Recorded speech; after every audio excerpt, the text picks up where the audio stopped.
Man, I didn't think like all that flour was gonna make something like this. That's crazy.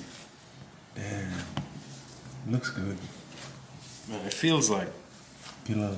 I've actually never kneaded before in my life, so I'm just shut up. Do you know like the purpose of kneading flour? No.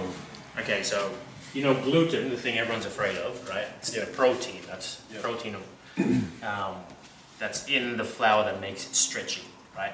So when I'm saying high protein flour or double O flour, it's pizza flour, it's because that texture of that stretch, there's a lot more gluten protein in this flour than there is in plain flour. So if you're gonna make something like a cake, like a sponge cake, you don't need that much gluten. You use plain flour because if you overmix it, it won't come out as like strong. Yeah. But making things like flatbread where you want that stretchiness, you like that texture, you need something that's gonna give you a bit more give in structure.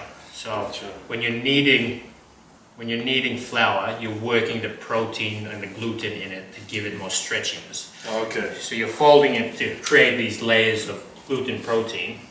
Yeah. And then it's eventually like it's gonna start to bounce back a lot more and get a lot smoother and sit tight. So that's literally what you're doing. So when it starts to rise, it doesn't break apart. It can have a stretch. It captures all those air bubbles from the yeast, and it's just a nice airier texture than you would if you don't knead it. Right? Yeah. Wow. Look at that. When you leave it alone, it just starts moving by itself. Yeah.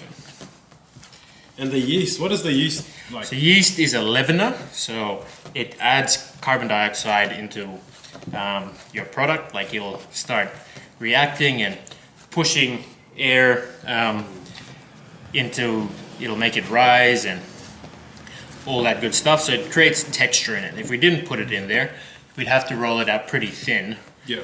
Or else you're basically cooking like a biscuit type thing.